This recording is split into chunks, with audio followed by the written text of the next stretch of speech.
I mean, people should have their kids listening to the show though, for education and all types of topics. We will teach them how to use swear words in correct context. We all know that I like my F-bombs. Yeah, last week we talked about some stuff that everyone should know about. And this week we're going to do it too. So, yeah, for sure. All right, we're going to waste no time. We're going to dive right into the 7th inning stretch, tossing baseball. I want to be the best in the game, invest in my name, check no restraints, I'm obsessed with the pain, I ingest, I retain, assess and I change, possessed by the thought I'll be free one day from society's restraints. I wish I had as much street cred as my intro. No one has as much street cred as our intros. No, it really doesn't. Well, Hall of Fame ballots for the 2023 class for Cooperstown are currently being sifted through, and there have been some individuals who have chosen to make their ballots public. One individual that is struggling in the Hall of Fame rankings that I'm interested to get Dan's opinion on, Gary Sheffield is not doing that great. And I need a flasher that just says juicing. Juicing. Got one now in my mouth and like go off to the side like in a bubble form, like in a bubble animated form. Juicing. And it's like sleep so much. Now I will say I follow his son on Twitter because his son actually does a pretty good job talking sports, knows what he's talking about. I mean, you grow up in it, it's pretty easy to. His son's pretty adamant that dad did not juice. So let's say, for argument's sake, because we weren't there, we don't know for sure, that Junior is correct. Dad did not juice. Do you put Gary Sheffield in the Hall of Fame? I mean, for the longest time, I was under the assumption that I want to be the best in the game, invest in my name, check no restraints. Sorry, I don't know why that happened. I was under the assumption that my dad wasn't an alcoholic for the longest time. So they can be blind to people can be blind to the fact that their dads are doing things that they don't want them to, they don't want to think that they're doing. No, Chef was absolutely juicing. But like we've talked about on the show, that's fine. Like, it's not that big of a deal. Dan doesn't see that as a disqualifier. So. I don't either. But I know y'all both know. I don't really either, because in talking to y'all, the people that were juicing and the people that weren't juicing probably way outnumbered by the people that were juicing. So, yeah, that's actually true. I mean, like, you've gotten me realize that guys like Biggio, who I thought was never a juicer, I went back and looked at those damn forearms. Bagwell, he was definitely juicing. Bagwell, another one. Mike Piazza. They just realized that it was never a question in my book. They realized they just had, like, there was just a point where they were like, okay, if we're going to keep up, we either have to be Ken Griffey Jr. good, which nobody is, right, or we have to keep up with the field. And that's like, I don't know why anybody's disappointed about the fucking steroid era. Oh, you mean like one of the most exciting times in baseball in the history of its fucking existence? Man's got like a serious point. Yeah, like in the McNamee report, what 270 guys got caught or something? Yeah, something like that. Yeah, it was over 200. There's like 400 total dudes in Major League Baseball. So I think it's more than that, but like it's over half. That's just the guys that got caught. So like, you know that it was over half the league, and the other half were all the bad players. So or the ones that did it smart and doped it, like Armstrong. And didn't, so still juicing. Caught, yeah. I mean, still, like, Sheffield, dude. I always loved the he always did where he's up there like swinging the bat like this. He's got the timing thing to it. That's the only reason. That's the only reason I know who that is because of that right there. You have to be juicing to have that kind of bat speed, where literally the ball's halfway to the plate and your bat is forward like this in front of your hands. Like, how do you think you're turning on that? You're turning on that because your forearms are fucking country strong, is why you're turning on that. and he was a beast. And like, that's, dude, it doesn't change the fact that he would have been a good baseball player without steroids, but like, he was already good. He needed to catch up, or he needed to just be at the same level. And he was still really good. I mean, what are Sheffield's career numbers? He didn't hit 500. I pulled him up. So his home run 509, batting average .292, RBIs 1,676, stolen bases 253. His OBP was .393. Jesus. So his slug was .514 and OPS .907. Yeah, he had a career fucking 392 on base percentage, and a 900 plus OPS. Yeah. He hit 500 home runs and had 1,600 RBIs. He's in. And the only reason he's not going to be in is because those dudes know that he juiced, because it was obvious. Okay. He was, his elbow pad went up a size every year, and he was trying to cover his biceps up with those long sleeves. I remember, Chef. It's all right, dude. We're fine with you here at the Sports Report. That's okay. We're Chef, good with you. We know that you're still Sports good. Report, juicing is okay. Absolutely, juicing is encouraged. Just be honest about it. Just be honest about it. All you gotta do is admit it. All you gotta do is admit it. And here's the thing, and I'm definitely in that opinion too, because we can all be honest and say that the steroid era saved baseball. There's no question. If you need more proof on that, go find Seven's rant. Chicks dig the long ball. Chicks dig the long ball. It is what it is. But what really frustrates me is, God, I wish I was juicing and help this arm heal faster. I'll send you some. Well, if you did not jack off so much, we wouldn't have this problem. There's a lot of masturbating. It's tendinitis. I'm telling you, the broken clavicle has slowed that down a lot. The jerkin? The clavicle has? Oh yeah. That's what sometimes you need an injury to slow down. And if you eased off of the autoerotic asphyxiation, you probably wouldn't have broken your clavicle. So take it easy on that. I know it's difficult for you. You got to kind of go all the way in, pun intended. You know how I am. To get to where you got to be. You got to go all the way in. I get it. I would probably be doing that, Seven. Like, I would probably be autoerotic asphyxiating if I didn't pass out every time I ejaculated anyway. You know what I'm saying? It's just a thing that happens. I don't have to choke myself. It's just a thing that happens. It saves your time. Yeah. It's creates some awkward situations for the women, though. Let's just be honest. When they have to wake your every time, like, oh my God, he's dead. And the other thing in seventh inning stretch we'll talk about tonight. Moving on, Carlos Correa is still not been signed by the Mets, so we now have a second team that is hesitant. I had to bring this up. Last week you said you were thinking they were gonna. You gave me the message because you were out, but you were thinking they were gonna sign for less. But then yesterday you told us he was working out with Boston. He's apparently worked out with a few teams. Jared Carabas, for those of you that don't know, shared video on his Twitter yesterday that allegedly showed Correa working out with Boston. I would love to see that. Correa at short, Trevor Story at second, new trash guy in the dugout. Yeah, I'm all for it. I want to see it happen. Let's see if we can actually make the playoffs this year. Because if we don't even sniff the playoffs and Chaim Bloom still has a job after the 2023 season, I will go to Boston and find John Henry just to kick him in the testicles. Yeah. So we've kind of talked about this. This has got to be a situation where if this is the real Tom Brady, I'm sending you a link. Tom, no. We need you on the show. Stop talking about Georgia, Tom. We don't need you to talk about Georgia. We need you to get on the show because that would be better than you commenting randomly. Thank you. If that's the real Tom Brady, my wife has real orgasms. That's the level that those are at. Yeah, that's how real that is. Yeah. Okay. And of course, Georgia's dominating. Like, who's fucking surprised by that? Really? I was hoping TCU pulled this out, man. Yeah, and I was hoping I would wake up one day with a 10-inch penis. Anyway, so the reports this week, the Mets are really frustrated with the situation with Correa. I think I'm part of me wonders if this is not something where Boris has misrepresented some things.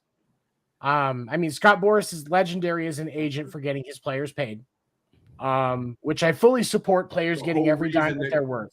Whole reason Correa moved to him last year. Exactly. And so I support what Boras is trying to do. I understand that a lot of it's because he's trying to get his own money. Go get yours, buddy. That's fine. It's a business. It is what it is. But for me, if teams are going into this thinking that this, what is supposedly an injury that hasn't bothered him since it happened in the minors, clearly there's something that's not right. Yeah. Because Steve Cohen will sign a fucking garbage boy for $100 million if it will get him this much closer to a World Series. He's doing everything he can to buy a World Series, even though we've said it don't work anymore. I'm going. Part of me wonders if he didn't like dig up Steinbrenner's body and like huff his ashes like it's fucking like Tony Montana in a big bag of cocaine or something. And Steinbrenner just rose in his spirit and consumed Steve Cohen. And Steve Cohen's walking around greasy as a motherfucker, just like, give me players. He wants all of his fuck about money. Like he wants all his players he wants all his players to shave and everything. They're like, what? Why are you acting like Steinbrenner? He's like, Hal, my son. And they're like, you don't have a son. He's like, Hal. No, yeah, exactly. That's something's not right. They think, obviously think. Sorry, Sam. Go ahead. Go ahead. No, they obviously think that he like the years are what they're bothered by because he wants the 10 years or the 11 years, right? So like I know that they just think this is a ticking time bomb, like, and it clearly is. Like there's whatever that injury is, the doctors are going, yeah, that's going to happen again, it's going to happen bad, and I think that he's going to miss a whole year in the middle of there, and they just don't want to like think that that's going to be a career-ending thing because it's going to be rough. And for those of you that don't know, if you don't follow baseball as closely as Dan and I do, if you sign a contract in baseball, it's fully guaranteed. You're getting your money. Short of a unless they fire you for cause. But even look at this. Trevor Bauer. Yeah. Trevor Bauer was released by the Dodgers after they fucking lied to him. By the way, if you're still a fan of the Dodgers after the way they treated Trevor Bauer, you're a fucking idiot. I'm not calling anybody out, Erica. You're gonna get our producer. But no, Erica bailed on the Dodgers too. I respect her for that. Really? But she went to the fucking Rockies. What happened to being a fan through thick and thin? Good job, Erica. I actually respect you less for that. No, come on. But. She went to the Rockies. Oh, there it is. There it is. Look, hold on. Let's be honest real quick. The fact that they released Trevor Bauer just because of what he likes to do sexually in bed, but they have video proof of Julio Urias beating the shit out of a fucking woman into a fucking car and smashing her onto the ground, and he still gets to pitch? Are you fucking kidding me? She has a point. I thought Urias was a good guy, and then that happened. Yeah, no. That's what I'm saying, though. Like, he seems like a good guy, but the fact there's video proof of you beating the shit out of a female, and you still get to pitch in that starting lineup, and the Dodgers did that to Bauer, that's fucked up, and that is so dirty. That's the real dirty. Real question here, Erica, is do you even know pain? That's the real question. Wait, what? The text messages. She doesn't. The text messages. He's between Bauer and the chick and all the shit she was asking. No, I've seen all of it. I've seen all of it. That's what he was referencing. Was Bauer saying, "Do you even know?" At one point, after all of that stuff she requests him to do, he says, "Do you even know pain?" Question mark. I think it's like one of the greatest lines ever, dude. Like, I don't even know. I don't understand letting someone go for something, or even the pit, like the suspension and everything, for something that obviously was consensual. Like, and she clearly overstated her injuries, since there's video proof the next morning that she took. Yeah. Laying in bed right next to him, not a single bruise, no marks, no nothing. Bitch, you were fine. You were just trying to get money out of him, and you fucked his fucking career up for a year. And because you're a bitch. Someone who is that deep and asking, "Do you even know pain?" has been doing this for a while. He knows the right ways and the wrong ways to do it. Like, yeah, and yes, and for those of you that are lame and don't know this, when it comes to those type of things, anybody that's done it for a while, you learn that there are certain ways you can do things where it's more about the action. There's not actually a lot of pain. No. There's ways to make it painful and make it fun at the same time. If you're not a degenerate like us. Right. I mean, I'm actually a virgin. That's I don't get included in that us. I'm not included in that us. Just to clarify. Anyway, but but Bauer is a prime example. that it's money's guaranteed, because even though the Dodgers released him for what they are claiming is cause, he's still guaranteed that $22 million this year. So whatever team signs him, $5 million. yeah, and so whatever team signs Bauer, God willing, it's Boston. We could use him because once Chris Sale gets injured after his second game of the year, we're going to need to replace him somehow with a reliable pitcher. And so you get Bauer in there. Yeah, he's an asshole. I'm not watching baseball for them to teach me morals. I'm just not. If I wanted a baseball player to teach me something, I'm going to have Pete Rose teach me how to gamble. Like that's or I'm going to call Calvin Ridley and have him teach me how he bets football games, because clearly he's getting something right. I don't look at athletes as moral guides. Anybody that looks as an athlete as a moral guide, yes, we would love for them all to be great examples. And Patrick Mahomes-esque, all of the stuff to charity and everything that Judge has done, the nice guy stuff. That's not every guy. It's not going to happen. I would definitely learn from Floyd Mayweather how to treat women, and I would definitely learn from Henry Ruggs how to drive a Porsche. There would be several things that I would learn from these guys. If I wanted stuff, I could learn mental health care from Javon Belcher. That would be a great Javon thing. Belcher. Yeah, absolutely. Sure. Yeah, we're going to hell for these jokes, by the way. They're not jokes. No, seriously though. Dan, on a serious note, after it came out that the Dodgers had released Bauer came out stating that he was literally sitting in Arizona the night before, being told by the organization, we want you back. We want you on the team, this and that, blah, blah, blah. And then they turn around within 26 hours. See you later. Hands washed. Oh, and then their statement is, because of how this all went down, because of him being domestically violent, because of this and that. But seriously, y'all have Julio Urias still sitting here as a starter pitching. You can't say that's that. Fucked up. I don't care how good the guy is or not. That's fucked up. The hypocrisy is over. Coming from a Nebraska fan, you should obviously stick with the team through thick and thin. Obviously we went through the Lawrence Phillips days, and I'm still a fan. So that fucking nightmare. And then we just had Scott Frost. There's going to be books written about Scott Frost's tenure, I've heard, and I have some inside sources that tell me that Scott Frost's era, you don't even know the fucking half of it. And apparently, it is fucking hilarious and also really fucked up. But I get it.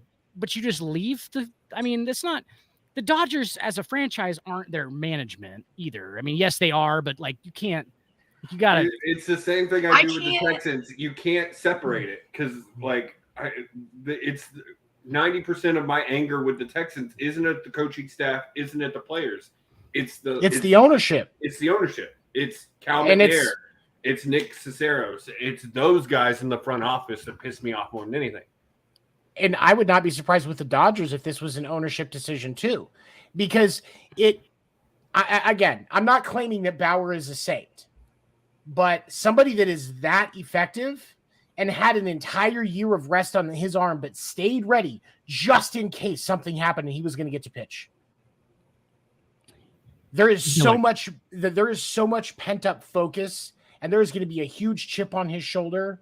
We're talking about, if Bauer stayed ready as he said he did, we're talking about somebody that could easily break 15 wins next season and have less than 5 losses.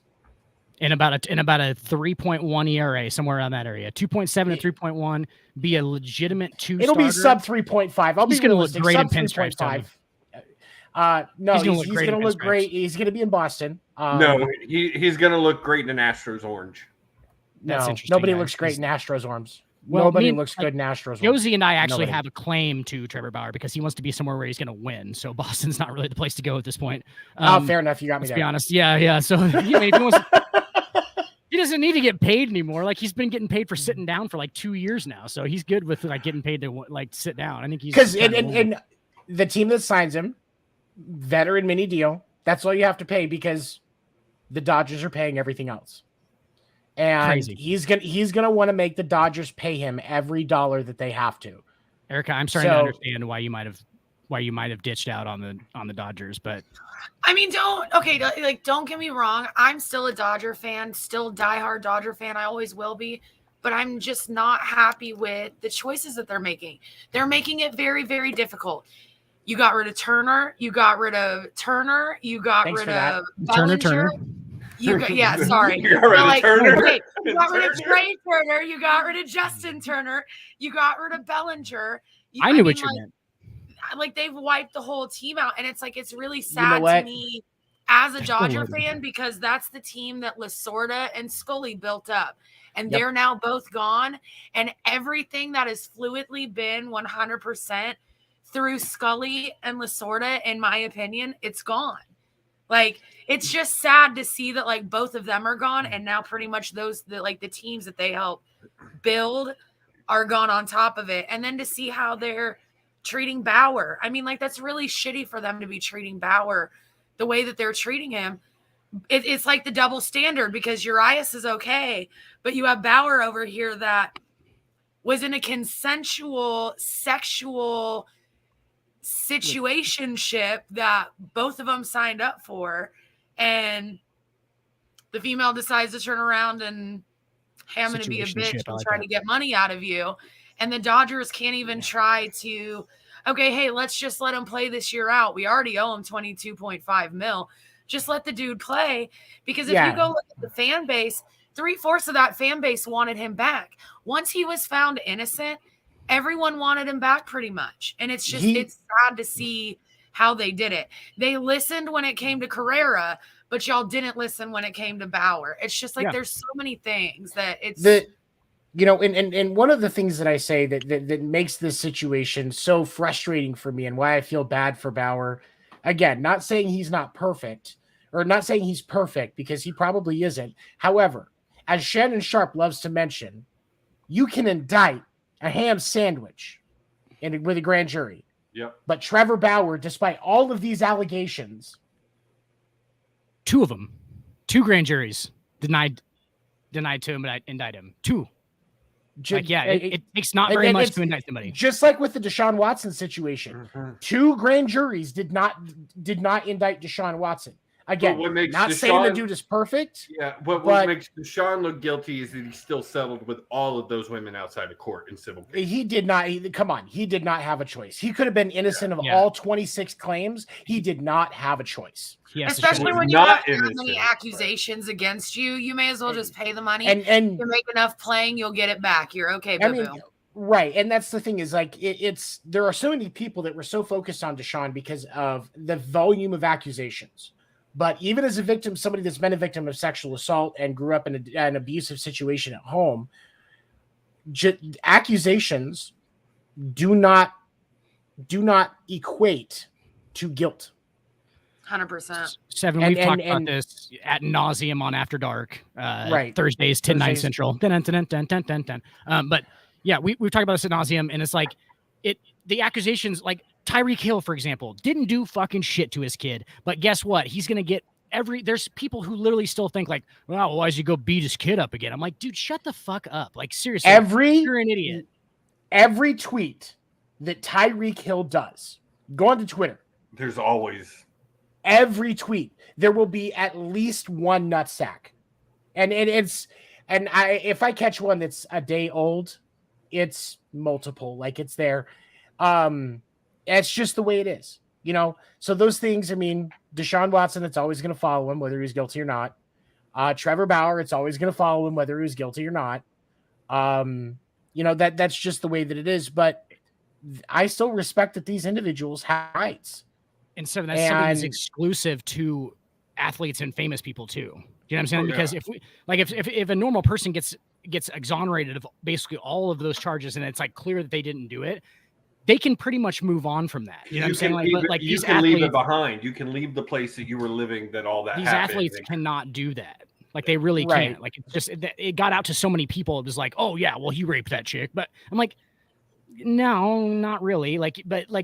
Because it's that information and that's the first thing they hear, and they just don't ever see anything about it again or read anything about it again. It's like that it happened. It's because they don't care to. Yeah, because why would you not want to just vilify fucking somebody? no It's reason. easier. It's easier to just read. Yeah, I've got them. I'm just waiting for them to shut up so I can pull them up. So I've got the Check. Go ahead. I've got the statement from the Dodgers. Okay. Dodgers organization believes that all allegations of sexual assault and blah blah blah. If you haven't read it, there it is. Take a second, and then. But this is really what I wanted to pull up. We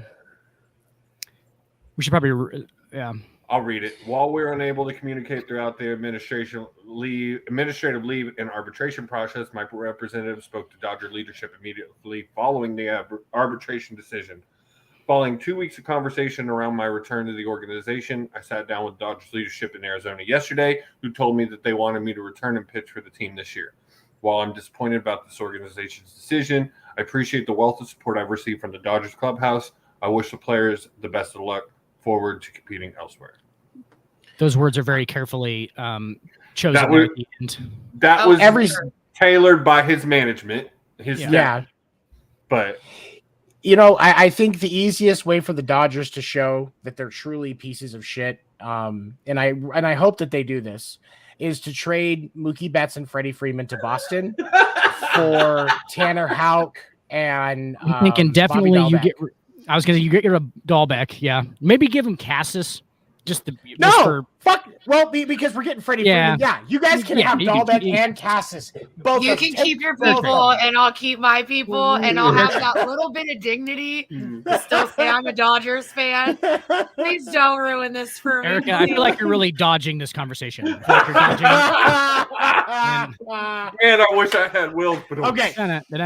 Crickets. All right, so before we move on, one last thing I did want to talk about. I did not get to talk about this last week. I'm sure they mentioned last week that we found out just after Christmas that my co-host for the winter meetings, Stephen Weaver, formerly starting pitcher of the New York Yankees, passed away suddenly after Christmas. I did take time away. I did take time away for myself. If you've paid attention to most of my content, you'll understand that mental health was very important to me. And so I made sure to practice what I preach, and I took some time for myself to allow myself to process the loss of my friend.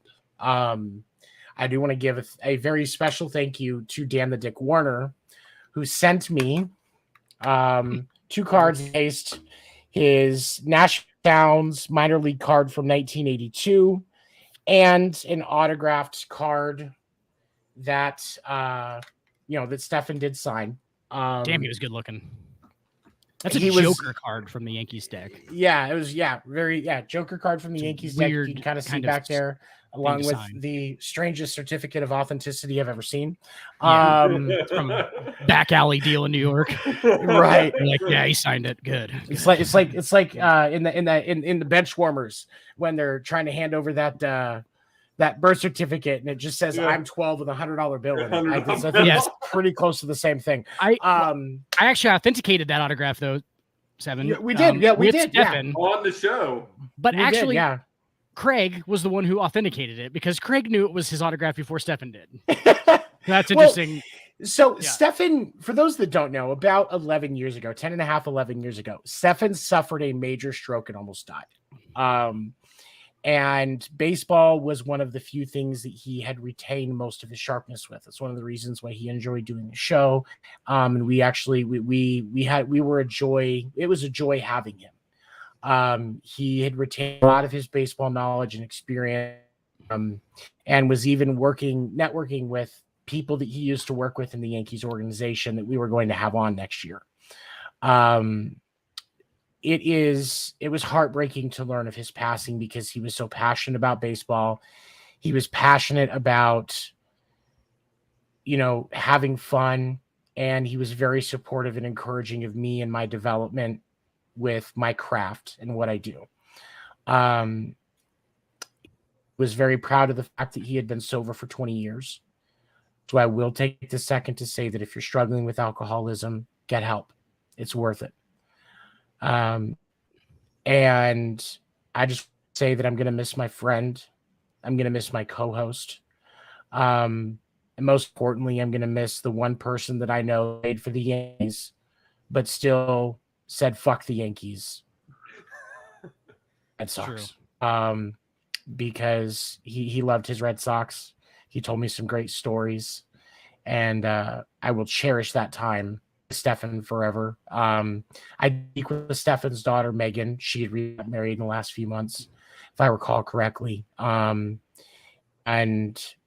we are going to make sure that Craig, the other co-host on the Winter Meetings, is going to be at Stefan's celebration of life when that does happen, so that we are, as a Sports Report family, represented. But the Weaver rule, baby, the Weaver rule. And my sign off will always be, remember the Weaver rule, which is you have to wear pants when you're on camera, even if you're only going to be shown from the waist up. Yes. If you go back and look through the Winter Meetings archive of episodes, you will see Stefan Weaver in his underwear. And almost get a look at Stefan Jr. He was trying to peek out to say hello. He really was. Thank God he didn't, because we do not need that bullshit. But for those that reached out in support of me, making sure that I was okay through all of that, thank you. Thank you to the Sports Report family who made sure that I was all right and took care of me. Dan and Josie specifically were really good about making sure that I was okay. I'm sad still. I miss my friend. But it just motivates me for what we're going to do this year. And we're going to try and get even better knowing that he's cheering us on. I always feel like the best thing that you can do is like just remember somebody, because that's pretty much all that. So we're going to do that for sure. You remember... I'll tell you real quick. I just wanted to share one story. I'll never forget the World Series Game 2 this year. You, me, and him calling that game was so much fun. The best. He's the best color commentary ever. Oh, he was so good. But the thing I loved about Stefan, the thing I loved about talking with him is you got to ask a pro those questions you always want to ask pros. Like, and he had no problem answering them. Answering them, and just. I'll never forget that game. It was so much fun. I'll never forget him, the way he was the only guy who, or other than like these two right here, that could pick on you and make you feel loved while picking on you. Oh yeah. I don't feel loved when Dan picks on me. He's Dan is a dick. Yeah. So. It's because you're an OU fan, so you kind of hey, you're right in thinking that, Erica. I didn't hear what you said. I can definitely decipher between that, and you're on the bad side of that. I'm just kidding. It's fine. It's a love-hate relationship. I'll take it. Yeah. Definitely a lot more hate. A lot more hate than love, though. Oh, for sure. That's what drives me. All right. And with that note, we're going to go ahead and move on to some you know what? We're going to go to Fight Night, because I actually have a topic. I'm not going to ask Dan a question because there's something I want to talk about today. So we're going to move to Fight Night. And I get a question. And you get a question. Yeah. And he gets a question.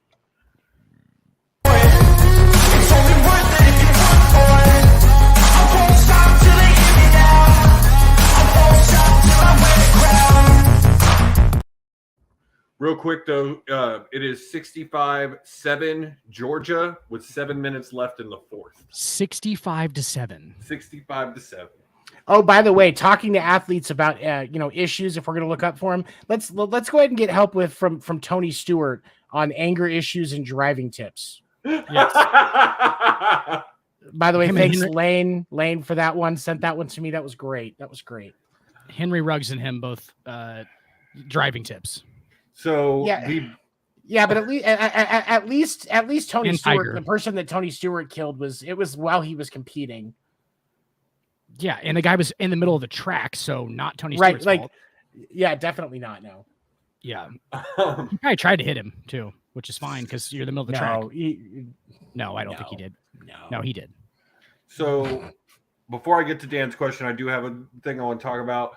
The plague has returned to WWE, and Vince McMahon is back at the helm of the board. The rumors are that he is not back to take over back in creative and become back as the lead writer. But I don't know what that was. How'd you even do that? But he is there for sale. It is being rumored that they've actually already contracted JP Morgan to handle said sale. And just the other day, I saw a list. I'm actually going to pull it up real fast of the networks that are interested in buying it, and it is a list. Like there's 10 or 12. So you got. How much is WWE worth at this point? $5 billion. Okay, I was gonna say it's got to be out there. Is what it is being evaluated at, but they're saying it could go for more than that. Probably. Comcast, NBC Universal is one of them. Fox, Disney, Warner Brothers, Netflix, Amazon, Endeavor Group Holdings, which is UFC, Liberty All the big Media, ones. Liberty Media, and then there is also a rumor that Saudi Arabia's public investment fund is wanting to put in a bid. The same fund that probably is part of the no, golf. Don't say it. Oh, okay. I thought you were going to go in a different direction with that. Okay, you're the good. golf. No, what you thought I was going to go like way bad with it, huh? Yeah. The golf. No, Jesus. Yeah, no, no. We like you, Saudi Arabia. I don't know. No, the golf. They have the golf league, and I can't think of the name off the top of my head, but The LAV Golf League, yeah. Yes, yeah. Sorry, it's just. I bet it's the same. I would imagine it's the same company. Yeah, because that's who funds LAV is the. Okay. Yeah, So, you're right. yes, You're right. You're right. You've got all the big dogs pretty much in this. I've been saying for 2 years that they were looking to sell. And basically what this comes down to is Vince is a narcissist. And if he can't have it, no one will. But from what I've heard, in any sell, he said that the structure stays the same, which would mean Stephanie stays in position, Triple H stays head of creative. So I don't know. I don't really understand. Maybe he's just like, well, I'm old. Let me see what I can get for it. And here's the thing, because and the reason that I think that that's what it is, because now that he has, stepped away, Triple H made the changes he made. Stephanie's gotten to where she's doing her thing. The truth of the matter is that the quality of the product in the WWE has gotten better.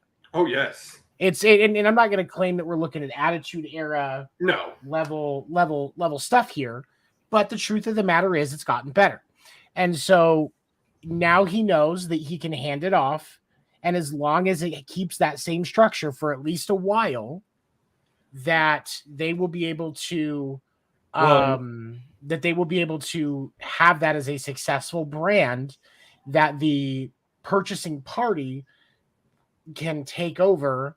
And, it's just basically collecting a paycheck because Stephanie and Triple H take care of everything. Well, and honestly, I think it comes down to Triple H and Stephanie don't want to own it. They want to run it, but they don't want to own it. And there's a lot of financials on that side if you're the owner. And there's I a can lot of it. So I think he probably sat down with Triple H, Stephanie, and Shane, and they all said, no, we don't want to be the owner. And then he's like, okay, well, then I'm going to sell, but I want to make sure that the structure we have stays. That I'm okay with. The interesting thing that could come out of this sale is one of the major parties that are interested is Warner Brothers Discovery, which is the channel that owns the channel that AEW runs on.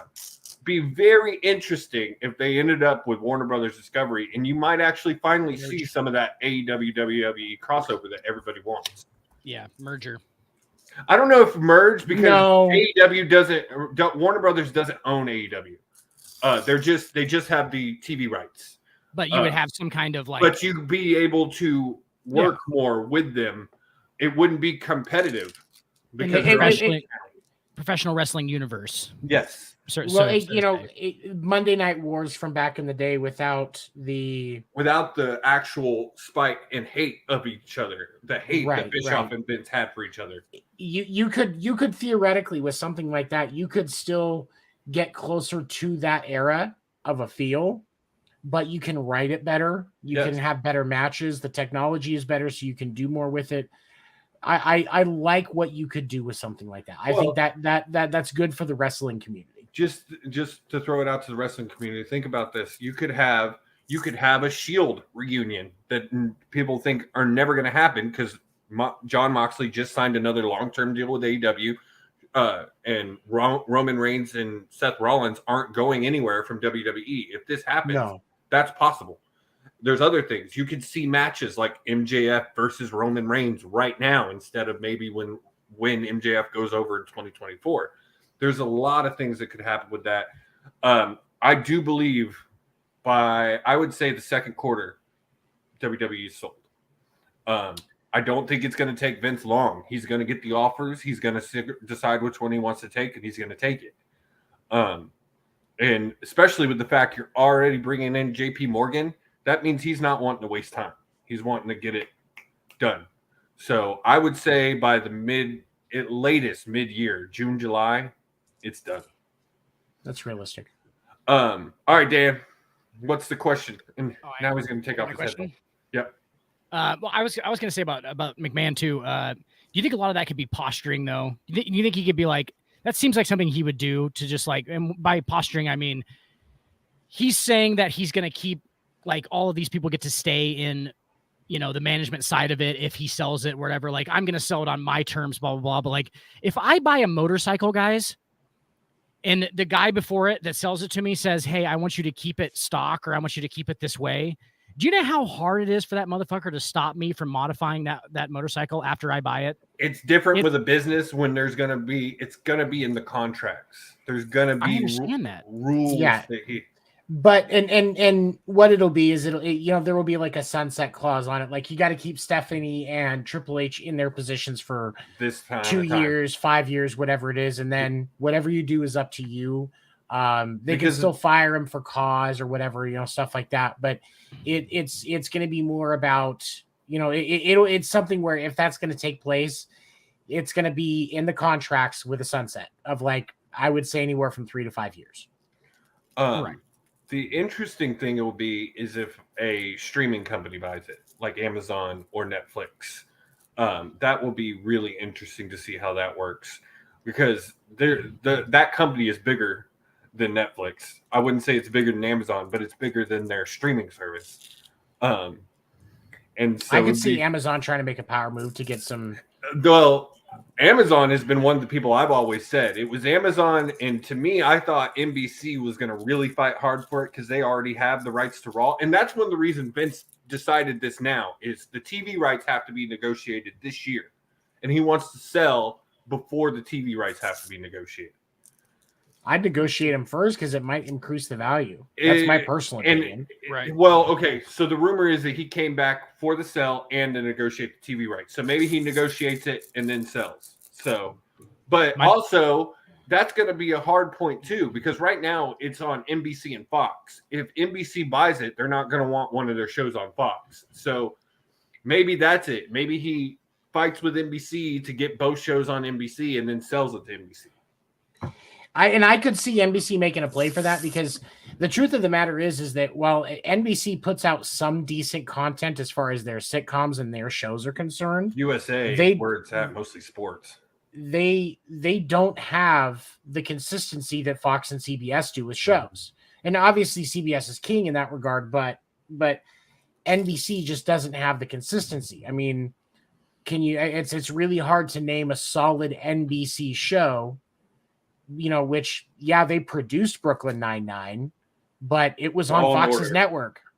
Law and Order, that 70s show, like really, it's, they have a hard time with that consistency. But WWE, Family Guy, show. Yeah, I know. But WWE provides them consistent viewership. The consistency that can give them the ability to charge more in advertising, and maybe that turns into a better product on the sitcom side, but it at least puts them into a position where they have a reliable source of income and they can start to do some other things with it. So I could still see a value for NBC leaving that one show on Fox, at least through whatever deal runs out, just to make that money. Well, and then the other thing I wanted to bring up, and the reason I said that, like, I don't think Stephanie and Triple H, the rumor is that once it's sold, it's probably going to go back private and not be a publicly traded company anymore. So fair enough. All right, Dan, what's the question? I didn't really have a question. That was kind of I wanted to give Bruce a shout out though. My buddy Bruce, finance. We're talking about finance right now. He wants to do a finance podcast. So Bruce, see, we're talking finance right now. Look at that. In a sports show. Well, it's kind of finance, right? With this TV stations and all that shit. There's finance, there's financial stuff in sports and entertainment. We don't know anything about it, but no, not a goddamn thing. We're just kind of carousing around the subject. For more wrestling news, make sure you check out Fight Night tomorrow night, Tuesday nights, 9 Central, 10 Eastern. See, he's waiting. Yeah. And on that note, if Dan doesn't have a question of the day for me, we're going to move on to the hardwood. Woo!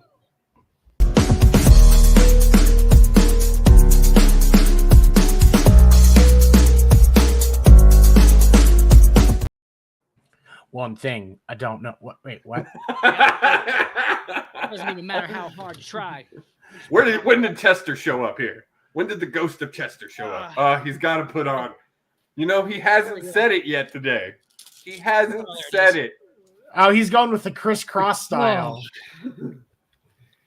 I don't usually just go right for the low-hanging fruit of the NBA, but today we're going to go for low-hanging fruit, and we're going to talk about LeBron motherfucking James. I've said it on every single show. There it is. I've said it on every single show so far, LeBron. LeBron named Week 12 NBA Player of the Week.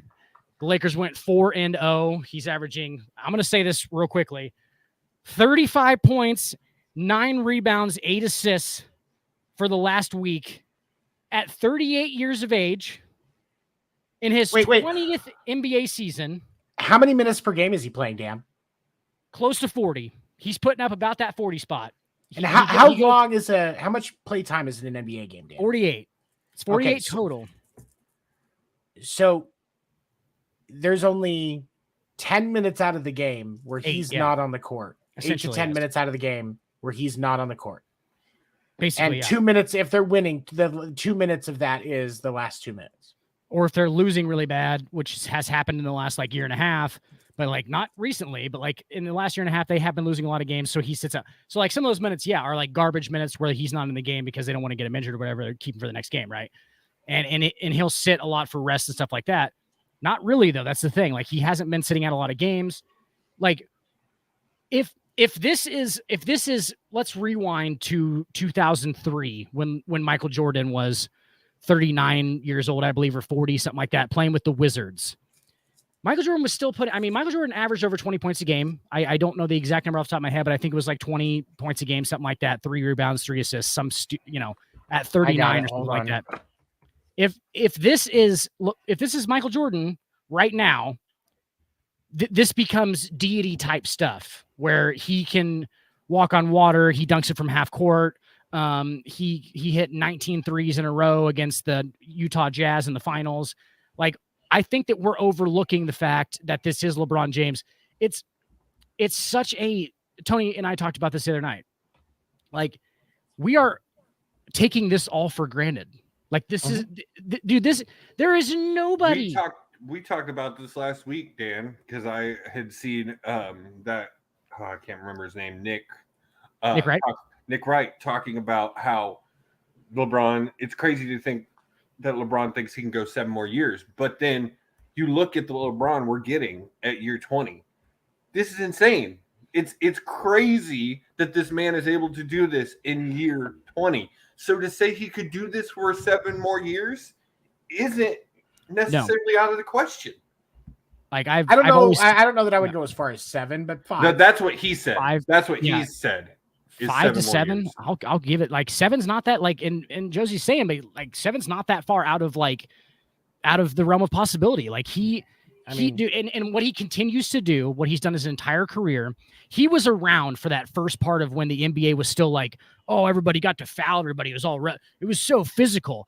Dude, he was there for that, dude. This is his 20th year. He was there when the NBA was like that, when there wasn't ticky-tack fouls and there wasn't all of the bullshit around the fouling stuff and the fakes and the Euro steps and the fucking step backs and shit like that. He was around for that. What are you talking about? He played in that. He fucking averaged 27 in that. He won an MVP in that era. He's been around for all of that. And then he transformed his game, became a shooter because all he could do when he first came in is fucking penetrate.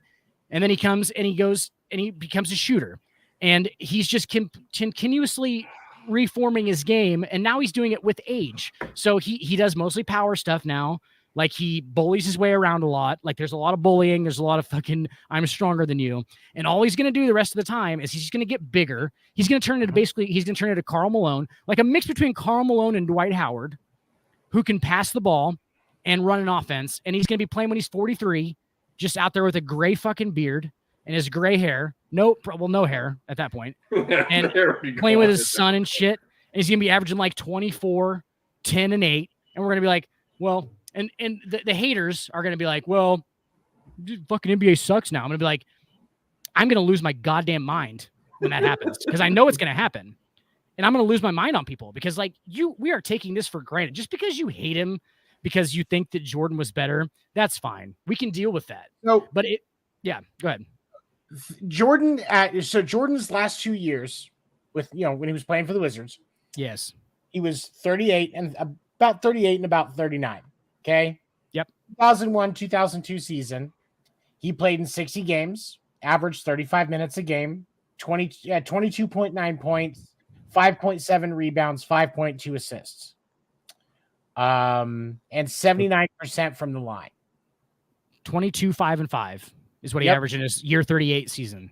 And then year 39 season, 37 minutes a game, 26 and 3. 26 points, three rebounds. 20 points, 6 rebounds. 3 assists. Okay. Yeah. So that will be LeBron next year. And I guarantee if LeBron is literally one of the top 5 in the MVP conversation right now, which Jordan wasn't ever at that time, ever with the Wizards, he's going to be averaging better numbers than that. He's already career. I mean, that's the thing too. Like, Jordan only played the 12 years with the Bulls or whatever, and he took the years off in between and stuff. But like, why are the career numbers for Jordan not it's all about longevity with LeBron. It's all about longevity. I understand that, and in the college years too. So you cut off the 3 years that Jordan played in college, 4 years to play in college. You have to cut those off of it, so he's not going to have as many years. You had to go to college. You had to go to college, bro. Number 1 point on the MJ versus LeBron. You had to go to college, bro. You had to go to college, bro. Sorry. Sorry, you had to go to college. You couldn't just start in the NBA when you're 18. Yeah, that sucks. But LeBron was 18 years old, averaging what Michael averaged in his year 38 season, right? So, which is harder, just coming into the NBA or just being in there, being able to score 20 points? And LeBron had more assists and rebounds. At this point, the 6 for 6 is all that the Jordan fans have left. It's the mentality is all that they have left. Here's my thing, and I talked to Tony about this the other night. If you don't consider LeBron James to at least be in the conversation as the greatest player, the greatest player of all time, that is wrong. It's wrong. You can't not consider him to be in the top 2, at least in the top 2 of all time. Here's my thing. If you say that Jordan is the greatest of all time, I'm fine with it. I get that, and I understand where you're coming from. If you then put another person in front of LeBron James before number 2 happens, I have a fucking issue with you. I have an issue with your knowledge of the game. I have an issue with your overall personality, probably. I have an issue with the fact that you can be that in denial about you actually don't like Jordan so much. You hate LeBron now. That's what it's become. You have hated LeBron more, and you hate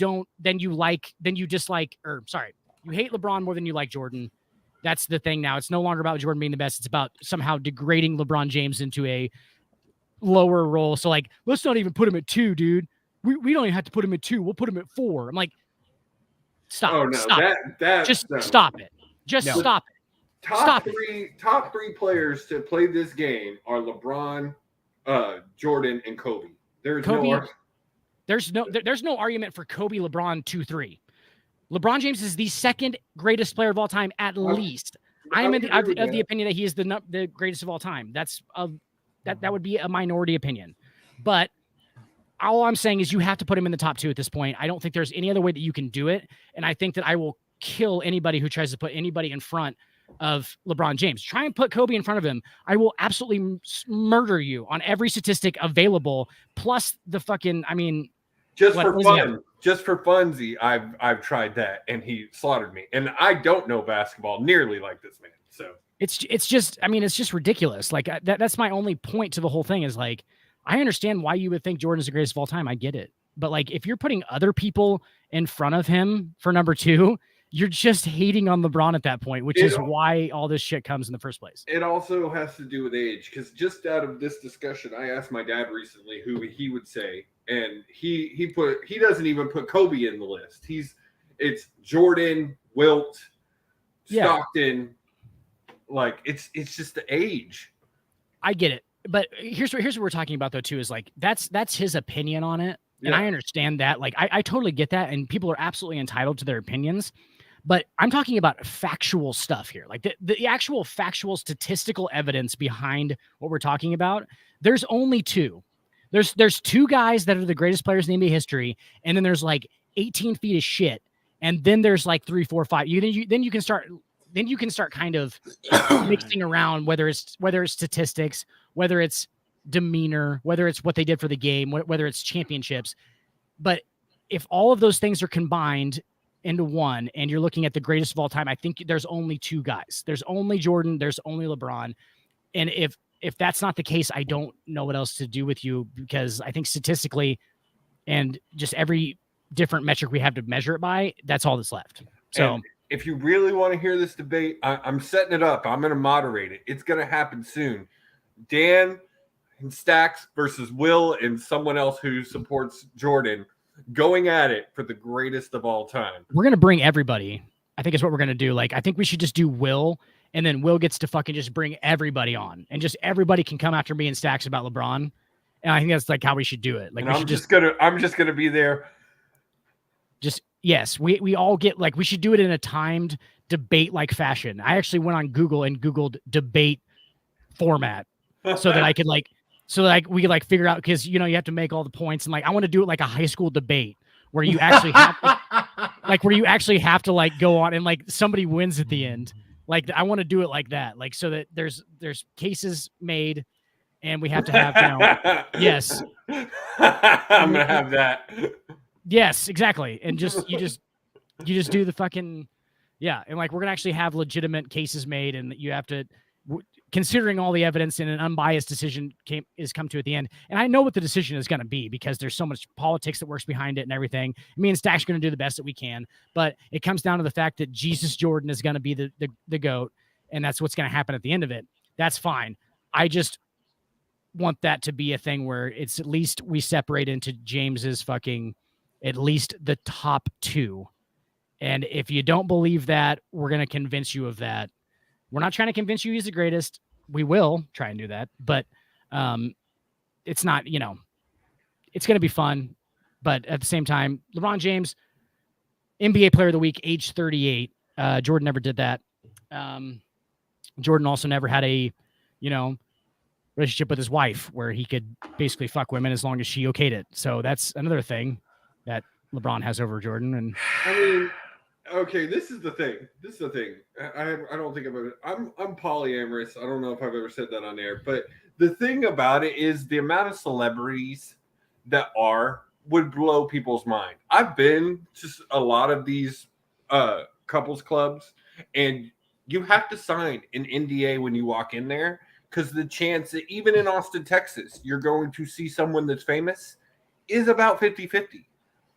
Yeah, that's my whole thing behind it, is like, why? How do you not do that at that point? Like, it becomes like that's the actual convenient way to have a long-term relationship with somebody, because of, and guys, I'm going to say it, because of the amount of dick or pussy that is thrown at this particular individual on a regular basis. And the amount of travel that goes into any job in sports. And yes, I get that there are guys that do things that they shouldn't. I'm not going to defend them. But there are ethical ways to do it too. But if me and my partner have an agreement where she's like, look, if you're on the road, you got to get the itch scratched. Do what you got to do. Just don't be an idiot about it. Then that's ultimately between me, her, and whatever girl is dumb enough to sleep with me. Yes, essentially. Oh, it's immoral. It's a sin. That's between you and whatever deity you worship, and me and whatever deity I worship. And that's it. Ultimately, a marriage is it's an agreement. It's a contract. And you can discuss and have those rules. Like I know many people who are ethically non-monogamous. Like that's just what they as a couple have agreed upon. Or open marriages for athletes. I mean, and like Dan said, like if you are an athlete now, I get that this is probably something more for male athletes than female athletes because don't get me wrong, there are some smoking hot female athletes. Not going to name anybody out, just saying they exist, they're beautiful, and all of that. But it is more common for male athletes to get that attention. And so as a result, these guys have a very difficult time because girls will just walk up. I've seen it. I used to work in the music industry. I saw it happen with musicians that I used to work with, work for. They will just walk up and start doing something super skanky. Dude, real estimate on what you're talking about, Steven, there's like 1,000 male athletes that are more famous than the most famous female athlete. That's actually real. That's probably a real. I mean, that's okay. I would say that's probably fair. Just because of the male sports are more famous, we're not going to get into that shit. But like that, yes. So that's just kind of what you're talking about. Go ahead. Sorry. Right. And so, you can only get realistically, any human person is eventually going to get tempted, and guilt can destroy a person's mind. When you're a professional athlete, you're a professional entertainer of any kind, your mentality is so goddamn crucial. Yeah. That's what makes your money. Your mentality is what makes your money. That's why athletes and musicians and celebrities, they talk about mentality all the time, because you have to have a certain kind of mentality to be able to do what they do. And so as a person that's with a person like that, you have a choice to accept. Are you going to allow them to maintain that mentality by saying, hey, look, we're both adults. Don't be an idiot, but we're both adults. Now, doesn't mean I'm not going to go get mine scratched. If I can do mine, I'm going to do mine. Yep. But I understand we're all human. And, there should not be any concern of, some girl goes to the National Enquirer. I fucked Luca. Luca's wife's going, was she good? And he's like, no, not really.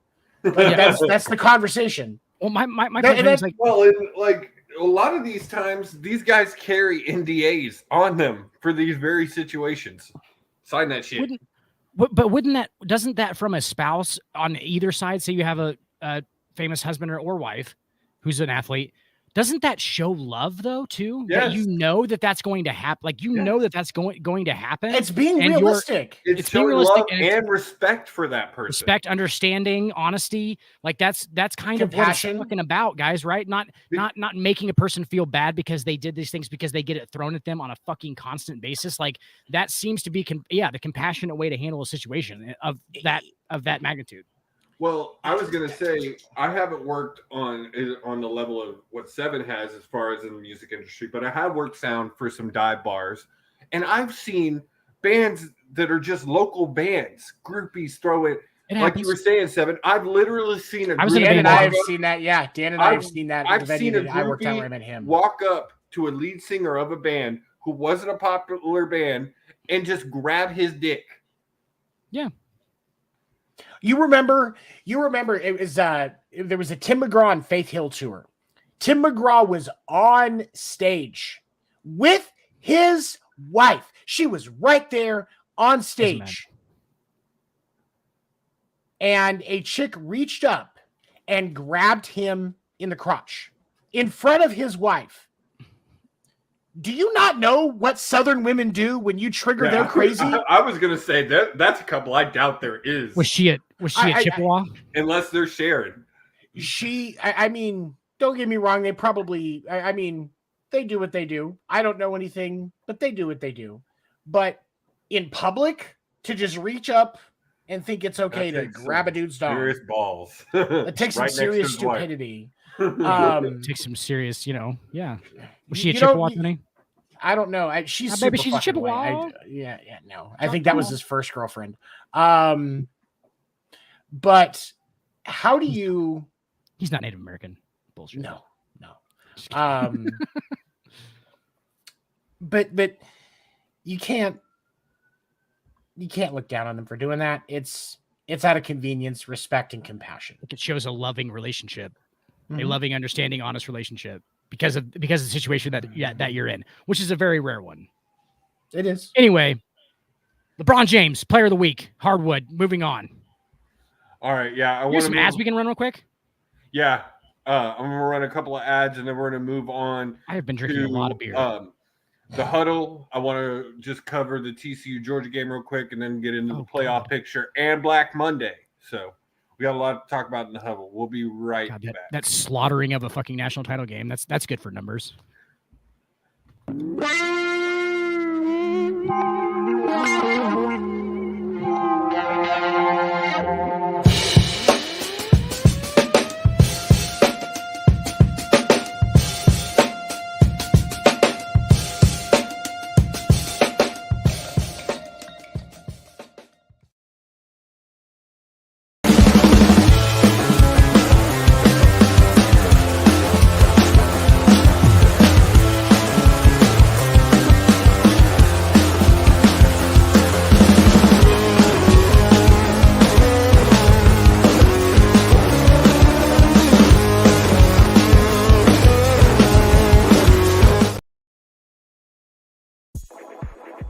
Put the kids to bed, put on your shades, and crack open a cold one during Sports Report After Dark with Seven and Dan the Dick Warner. You can catch After Dark Thursday nights at 10 p.m. Eastern on youtube.com/the Sports Report podcast, and again Saturday nights at 11 p.m. Eastern on West Coast Radio. We believe that athletes are people too, and Skip Bayless is one of the lizard people. Don't miss Sports Report After Dark. Even when you feel low, you can still go. Wrap up your Monday with some laughs. Make sure to join Will, Seven, Dan the Dick Warner, and Josie as they dive into the hottest topics of the week across sports, including baseball, basketball, and the NFL. You can catch the episode live Monday nights at 10 p.m. Eastern on youtube.com/the Sports Report podcast, or Wednesdays at 11 a.m. Eastern on West Coast Radio. Don't miss the Sports Report podcast. I've been doing shit my way, or the highway. Don't miss Fight Night. Every Tuesday night, Will Morgan and Josie Haney break down the hottest topics of the week across combat sports, including UFC, boxing, WWE, AEW, and more. Past episodes are available on youtube.com/the Sports Report podcast, and each episode will air again Thursday morning at 11 a.m. Eastern on West Coast Radio. Don't miss Fight Night. Tune in or tap out. Even when you feel slow, you can still go. Even when there's no hope, you can still go. I never answer to no, man, I still go. Go, go, go, go, go, go, go, go, go, go, go, go, go, go, go, go,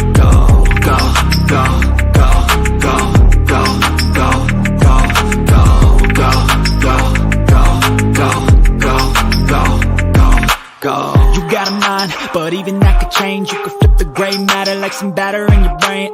That's why they say, fake it till you make it A. And if you play that game, then you just might make a change.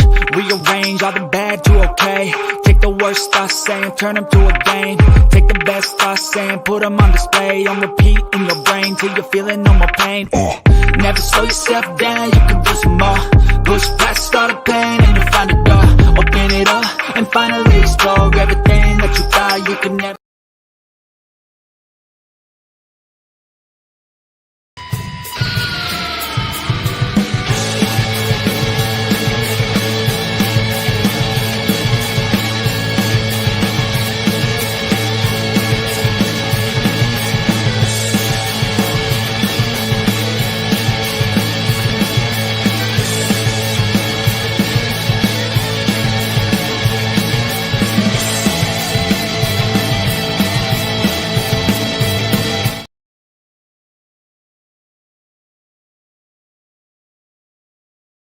even when you feel. For all things baseball, don't miss the Winter Meetings podcast Sunday nights at 9 p.m. Eastern at youtube.com/The Sports Report Podcast. And again, Tuesday mornings on West Coast Radio at 11 a.m. Eastern.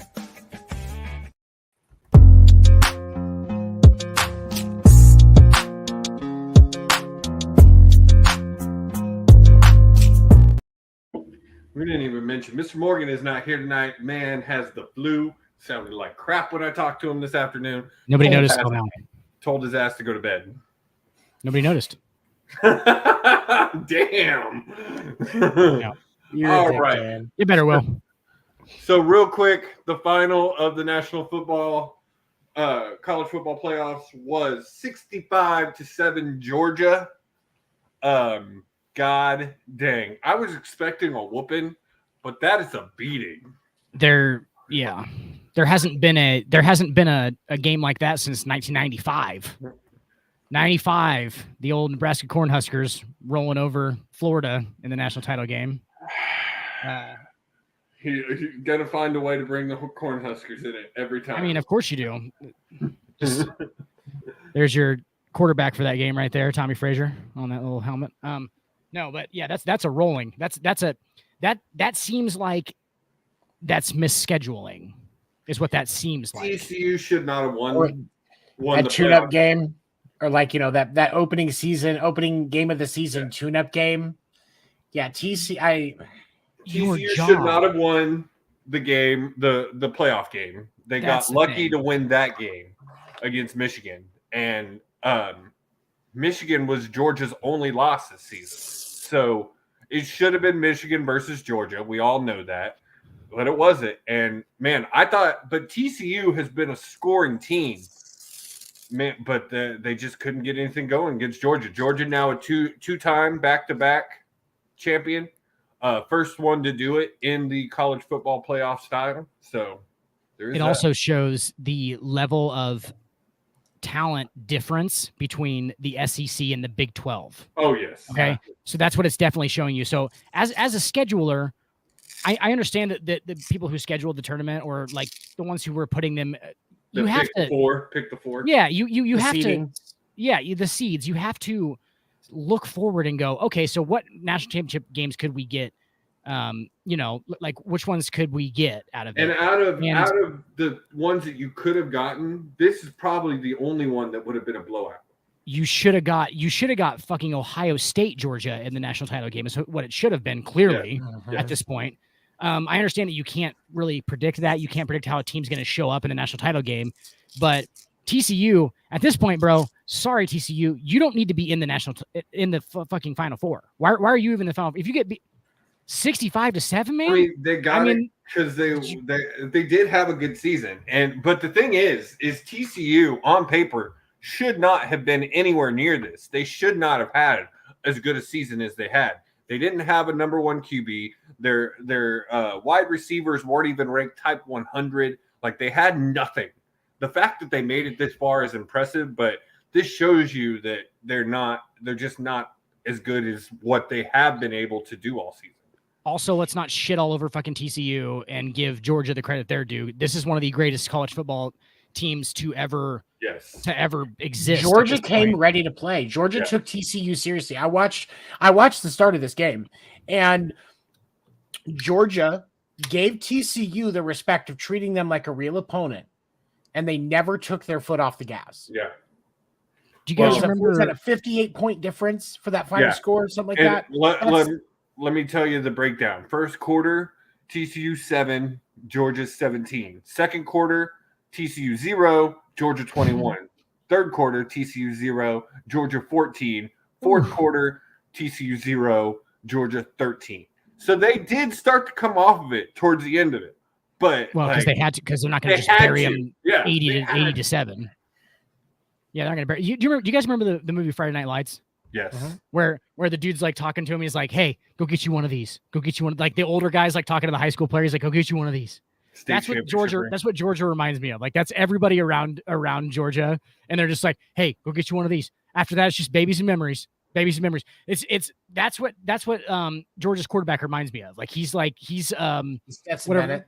What's his name? Yes, 25. Stetson Bennett is what's his name in fucking in Friday Night Lights. That I can't got it. Think of I the can't think name. now. Yeah, you know what I'm Christian talking about, Bale though. plays Stetson Bennett one day in a movie. Mike That's Winchell. what's It's happening. Mike Winchell's name. Winchell's the quarterback in Friday Night Lights. Like that's Stetson Bennett. Like hey, go get you one of these. All right, go get you one of these. Like they're still thinking about it that many years later. Like Georgia's just about that. Like they're all about their football, dude. Like and TCU had no fucking shot. Like this is their big time. They're SEC middle of the country. It was over before it started, honestly. Surprised if this Georgia team went down like I think it was the 01 Miami Hurricanes that had like Andre Johnson. Yeah. Their three running backs were fucking Portis, McGahee. I mean, that whole team went on to have Hall of Fame, and like that was also you had man, names are not coming to me. Jonathan right now. Gilmore, Dan and Andre I- Johnson, Philip Buchanan. We did a whole fucking sports after dark. Yeah, we did that. We did an After Dark episode on that roster. Yeah, so I think this roster will go down to that team. But congratulations to Georgia, back-to-back college football championships, and Alabama and Clemson weren't in it, so I'm happy. Josie, you're saying that you think that this team is going to have the type of They long-term like NFL, yes, like that's craziness. I mean, it's not It's because possible. they just won 65-7 in a fucking national title game. So it's obviously not like they're not slouches. Clearly they have a lot of talent. They have guys who I think they have like 6 projected picks in the top 60 next year or something like that. I think Miami had 17 in the top 90. A lot of those guys obviously made it to fruition and went to the NFL and were successful. Obviously, we can look at that in hindsight and go, that's one of the greatest rosters, right? But if those guys don't go to the NFL and don't do shit, then we're not looking at that 2001 roster and going, holy shit, that was one of the greatest rosters of all time. We're just looking at it as another national title, right? Yeah. So it's going to have to play out. But Georgia's had a lot of talent for like a while now. Yeah. And they've been kind of nipping at Alabama's heels for like the most talented team in the country. And then Kirby Smart, that guy might be able to sell ketchup popsicles or something because his recruiting is ridiculous. Like he's just such a good recruiter. Like he just walks in and all them Southern moms are like, "Ooh, Kirby, hi," and he's just your son needs to come to Georgia because I'm Kirby Smart, and they're like, "Yes, sir." Like that's basically that must be what happens. I don't know because he's getting 5 stars. Exactly. Well, and he also has a very good recruiting pool. Yes. The recruiting pool in Georgia is fucking ridiculous. Like it's like the recruiting pool here in Texas. Like that's in Texas, and Florida is another one, and Alabama obviously is one, and like Mississippi, and like all these. It's that Southern belt. It's Texas, Louisiana, Mississippi, Alabama, Florida, Georgia. Well, Josie, I'm just gonna say it. They have a lot of black guys. That's the beginning of the fucking thing, right? Texas, you got those country fed boys. Yes, and like it's just like it's who lives there. It's the population, too. It's like a lot of like more populated areas as well. So like it is like and football is life in those states. Football is life. The culture, yes, the culture, the population, like and they just have these big, huge recruiting pools to come out of. Look at the puppers. He's bothering me, so I'm gonna put him up on here. He's just bothering me, but yeah, but yeah, that's what it is. But Georgia. Crazy. Congrats to Georgia. Moving on. Baby's memories. Moving on to the NFL. First thing I got to say, I got a rant. I got a freaking rant. How the fuck you going to go 2-15 and lose and then win the freaking game you needed to lose to get the number 1 goddamn pick? How the hell does that happen? I'm sorry, Lovie Smith. I was for you staying until that happened. And I'm sorry. I fully believe after the look on Cal's face when we won that game, that is why Lovie Smith got fired for winning that game. 110%. They said they had the chance for number 1 pick, and Davis Mills came in and willed him to victory. It's not even like they literally won it in the last minute. The last minute, 32-31. How the fuck do you do that? Davis Mills, baby. I like Davis Mills. I don't like Davis Mills anymore. I like Davis Mills. Davis Mills doesn't know when to stop. Davis Mills. We're going to start calling him Davis T-Pain Mills because all he does is win. All I do is win. Except for when he loses, which is more often. Yes. But his timing is not great. Here's the thing. Bears fans should be so appreciative of Lovie Smith because even though he hasn't been with the Bears organization since 2015 when he got fired, he's set them up for success. Well, maybe we'll see Justin Fields in a different uniform next year if they trade him off and use that number 1 pick to grab Stetson Bennett. Mike Winchell wearing a running back number, playing quarterback. CJ Stroud. So now, you've got the Bears with the number 1, the Texans with the number 2. It's just so frustrating. Erica was talking about being a Dodgers fan is hard. Being a Texans fan, it's so hard. Well, the Dodgers so are actually kind of good. Hard. I know. So because at least as a Dodgers fan, you get some W's. You get some wins. Yeah. Like I've seen multiple TikToks where people are just saying, we just want them to be not the worst team in football next year, talking about the Texans. And I don't know that happens. And like my dad has been a Houston fan since they were the Oilers and has very little faith in the Houston Texans organization. And he's like, they probably would have traded away the first round pick anyway. And I can't say that they wouldn't have. And even if they hadn't, take a look. We've had 3 first round draft picks. You know who they were? First overall. First overall pick. David Carr, nothing. That's Hall of Famer. Mario Williams. Hall of Famer. That's actually an okay. Best one out of those 3. Who's the didn't third one? even do it. Jadeveon Clowney. Jadavian Clowney. Yeah. Those are shit first picks. They really are. Mario Williams. Mario Williams was the most solid, and he was solid for a long time. And Mario Williams was a really good. He NFL did better player. for Buffalo than he did for us. Number 1 overall pick, though, probably not. Speaking of Clowney, is he done? Let's see. He's got to be. I mean, I think he's one of those guys. Like after that exit with the Browns, think about how many of those dudes, Tony, like that you just think about that just kind of disappear from the NFL. Like they just like they're good for a while. Like Peyton Hillis. He's still on the Cleveland Browns. He's still but for the Browns. Somehow. That's only until the actual season year ends, and then officially his contract is done. Yeah, and he walked away from the team like Derek Carr did.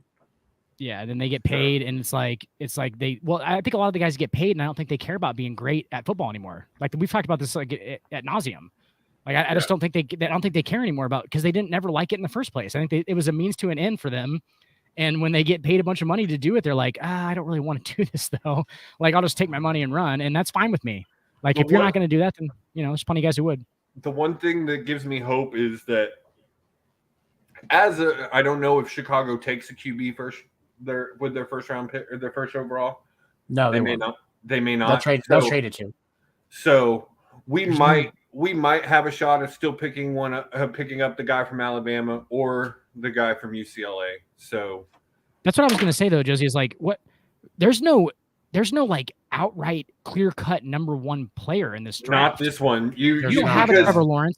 There's no Trevor Lawrence. Yeah, because and honestly too, like you've got the 2 QBs, but then Houston, I don't know if you go QB right away because the way Houston's pick is, you got the number 2, and then they've got the number 12 from Cleveland. So a lot of it will depend on what they look like in street clothes, aka the NBA NFL Combine, and like what their workouts look like and stuff. Baker Mayfield had some great workouts. He played a bunch of hip hop music really loud, and he looks great throwing in street clothes. He does.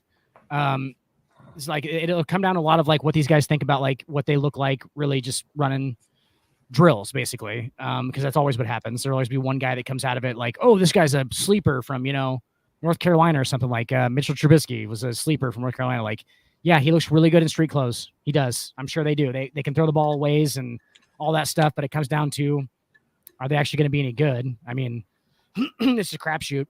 But I don't think there's a clear-cut distinct number 1. Look, Brock Purdy's a prime example. He started off 4 years, Mr. Irrelevant, and undefeated a lot of people are pegging. A lot of people are pegging him right now to lead the 49ers to a Super Bowl against Kansas City. Yeah. So I mean, so I was actually on that topic, I want to move before we talk Black Monday. I want to move on to the playoff picture. So you said it. This is what the playoffs are looking like. And then Steve Kornacki last night was talking. If the Seahawks made it, the 49ers have a 60% chance of beating the Seahawks. And then after that, like, it's possible that they run it. Like, they're going to face either the Vikings or the Giants at that point, and I could see the way Purdy is playing right now, he could take either, because we all know Kirk Cousins can't play in primetime, so he's going to choke. The Giants will lose to the Vikings. Honestly, me and Seven have been saying it since probably week like 13 or 14. The Kelsey Bowl, baby. The Kelsey Bowl. It's Philly, Kansas City seems likely, but that's not what ever happens. Yeah, and that's the thing. And there's a bunch of dog right there. Actually, Steve Kornacki says Philly only has like a 30% chance of making it all the way, is what their numbers are saying. And here's what I will say. I would love to see a Kelsey Bowl, but go ahead and put that back up there. As we look at the NFC side, and this is the truth about it, because Kansas City is obviously the clear favorite. You have the Bills are going to be contenders, but something tells me something. The Jags beat the Chargers, but then lose to Kansas City. Right. I mean that, and it well, no, but because it'll be whoever the lowest seed is remaining that will go to Kansas City. Well, I'm sorry. The Jags beat the Chargers and then lose in the divisional round. Period. But when we look at the NFC side, you look at the key matchup for the NFC to me as to whether or not the Eagles will make the Super Bowl is going to come down to the Buccaneers and Cowboys. And here's why I say this. The Cowboys, the Cowboys have one of the best defenses in the league. Their offense is the reason why they're not sitting better. But when you're in the playoffs, the importance of defense and consistency on that side of the ball becomes paramount. Look at Kansas City losing to Tampa Bay. If it wasn't for that defense and the lack of Kansas City's offensive line, that game turns into a shootout and we see Super Bowl score breaking 100 points. But when we look at this Buccaneers-Cowboys matchup, Tom Brady has not lost to the Cowboys. He's 7-0. But if the Cowboys can win that game, then if they play like they did last night, that's not happening. Right. And again, if the Cowboys can manage to come out of that game, you're going to see the Cowboys probably go to Philadelphia, because the Giants will lose to the Vikings. The Seahawks will lose to the 49ers. Okay. So that's going to put the Cowboys, if they win that game, at the lowest seed. They would be who would go and play the Eagles. In a playoff situation, depending on the condition of one Jalen Hurts, I could see the Cowboys upset the Eagles. Yeah, they play Philadelphia really well. And they do. I mean, it's because they're divisional opponents. Yeah. The Cowboys already see the Eagles twice a year. So that's what makes that matchup even better, is because you know it's going to be good. Mm-hmm. And then whoever wins out of that is going to be playing the 49ers in the NFC Championship. Hey, I hate to be this. Yeah, go ahead. As I say, if it's the 49ers and the Cowboys in the NFC Championship because the Cowboys beat the Eagles, we're going to see the 49ers in the Super Bowl. Oh, and it made me so happy to see Detroit just whoop that ass on Green Bay last night. Like, Detroit came in there knowing in the afternoon they were bite your tongue, Josie. And it was your tongue about it. It was just great to see them like, oh, if we're not going to the playoffs, you're not going to the playoffs. Yeah, that's Matt Campbell, and that's that team's mentality at that point. Then Dan Campbell, sorry. Also, my vote for comeback player of the year, Geno Smith, deserved to have a playoff game this year. He did. He deserves to have this, because I do believe he is comeback player of the year. Okay, and we're good on the bracket, but he will get rolled. I think the 49ers have a chance to at least be in the championship game. The 49ers will be in the NFC Championship. Like that's going to happen. Brock Purdy mouth, baby. Do you know who the 49ers are going to play in the NFC Championship game? It's going to be none other than Tom Brady and the Tampa Bay Buccaneers. And we're not going to make a mistake and bet against TB12. And I think it's going to be a rematch of 2021. I think it's going to be Bucks Chiefs. Because you can't. Here's the thing. Tom Brady knows that as of now, the Bucks are 0-0. Yeah. Everybody's 0-0. And we always talk about, fucking Tom Brady, but guess what? He got that name because he has the ability to do shit like this. Because he's like, fucking Tom Brady. It's the same reason people say fucking Mike Tomlin. Man has never had an under 500 season. At this point, at one point, we thought for sure that was going to happen this season, and it didn't. Because he's fucking Mike Tomlin. We don't say fucking Mike Tomlin like we say fucking Tom Brady. No, but because it's Tom, bro. It's because he's got one for the opposite middle finger. Brady. He's got one for the opposite middle finger. But let me play devil's advocate for a second. Say the Cowboys do take him out. Say they do. Say Dax has a chip from how bad they lost this past week, and completely different ball game then. Then it's we really don't know what's going to happen, but and it opens it up. But I mean, so yeah, in that scenario, we end up seeing the 49ers and the Cowboys in the NFC Championship. And then Purdy smacks that ass. And yeah, I'm taking. I'm sorry, but you don't bet against Tom Brady and you don't bet for Dak Prescott. I was going to say. If you see Brady Purdy in the fucking NFC Championship game, don't bet against Tom Brady. The thing is, Purdy is also the only rookie quarterback with a win over Tom Brady. It's regular season, bud. I know. It's a whole different thing. Right now, everybody's 0-0. I know. 0-0, You're baby. not wrong, and it's a different TB12 when it comes to the playoffs. It makes me sick to say that because I can't stand the man. But we all know it's true. Or Josie, is it the same TB12 in the playoffs? And that's what makes him playoff TB12 is because he is so fucking cool and collected that he doesn't give a fuck that it's the playoffs, dude. He's just trying to win a game. Like these dudes are clouded by the fact that it's a playoff game, that it's huge for the franchise.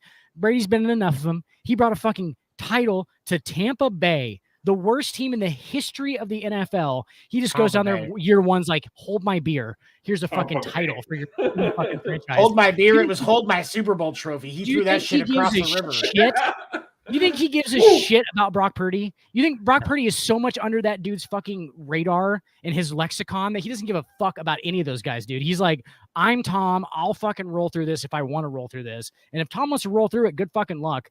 Good luck. He might go to another fucking title game. He might go to another championship. I do want to say this on the AFC side. The Jags are going to be a competitor next year. They have looked really good in these last 6 games. Sunshine's getting better. Sunshine is looking way better. So good. And we all wanted to shit on him, but Shad Khan shelled out that money, and it is starting to pay back. I have to give Seven credit, who always talks about how quarterbacks should come in and get that year 2 or 3 of like acclimation to offenses and stuff like that. Yes. Imagine that. We're going to see year 3 out of Trevor Lawrence. Imagine that. He's getting better. Holy shit. Yeah. He's not a piece of shit. He's like, holy shit. Because he had fucking 2 years. He had to take that beating on his body to get that 2 years, and on his mind, he almost quit. He almost quit because it sucks so much. Like, that's what you're doing to quarterbacks when you come in and just let them get the shit beat out of them for the first couple of years. Well, and here's the other thing, and I want to actually come at a point that you have made about this, because when you're drafting quarterbacks that have never lost, you are drafting a quarterback that does not know how to lose. Yep. And this is professional football. You are going to lose. Yeah. You are going to lose. So if when you bring in a guy like Trevor Lawrence, where he has known nothing but victory throughout his high school and college career, and you bring him into what was not a horrible scheme, but it was run by a gigantic nutsack who will go down as the worst college to NFL head coach transition in league history. Yep. In Urban Meyer. Cliff Kingsbury now has that, can now, I think Cliff Kingsbury should send Urban Meyer a thank you note. I really do. By the way, celebration, Keim and Kingsbury are out in Arizona. So finally, the Cardinals have a chance to have a win-loss record that is higher than Kyler's KD in Call of Duty. And I will say the only thing I'm disappointed is that JJ went out on such a shitty season. Like, I hate that. He had a good last game, though. He did have a great last game. Sacked Brock twice. He did after the second one. Like, I'm out. I will tip my hat to JJ. I'm a huge fan as a long-term Texan, and I hope he retires as a Texan. I think he is going to. First ballot Hall of Famer. First ballot Hall of Famer, no question. Facts. 3-time Defensive Player of the Year. Made Pro Bowl every year he played. 160 some career sacks. 167 career couple sacks. Of TDs. Goes down as one of the best defensive players to ever play the game. Probably top 5. Top honestly. 5 easy. Top 5 easy. There's an argument for top 3. Nah. Let's cut I mean, we gotta. Top 5 even felt a little wrong to say. Honestly, I'd probably say I will top say 10. top 10. Top 10. I can there's so many. say top 10, but I don't know that I can say top 5. There's so many. But first ballot Hall of Famer. And then also Walter Payton, Man of the Year. He's such a good guy. He did so much for Houston during Hurricane Harvey. Raised over $60 million for the city after that. That's why I want to see him retire in a Texans jersey, and I think it will happen. If Cal McNair doesn't make it happen, I want to kick him in the balls. I already want to kick him in the balls. I was gonna say. You brought up Black Monday 7. I wanted to turn to that. It wasn't as shocking of a Black Monday as I was expecting. There hasn't been as much movement. Like you said, Cliff Kingsbury's out. Lovie Smith is out. The Titans cleaned house. Basically, I said last night in the Sports Report chat in our group chat, I theorized that we could see Mike Vrabel get fired because of the lack of consistency up in Tennessee. What we actually saw was most of the coaches that on that team that were not Mike Vrabel all got fired. He was the only one to not get fired. So strange though, too. I mean, that's his network. Like that's the guys that he was using. So like, was that up to Mike Vrabel or was that ownership? You know what I'm saying? Like it's confusing to me because like what? I would think ownership came to him and said either you all go or you restart. And that's the thing is I'm not going to say that Vrabel is a bad coach, but it's his first losing season. You got to give it. It is his first losing season, but the thing of it is Ryan Tannehill. And he doesn't have all of the tools. And every time that we've looked like we were going to see an absolutely huge season from Derrick Henry, he got hurt. So I understand that there are extenuating circumstances, and I don't hate that he still has a job. But I will say this. The lack of consistency out of production out of that roster that they've had, because they have had talent in that roster, even if it wasn't at every position. No team does.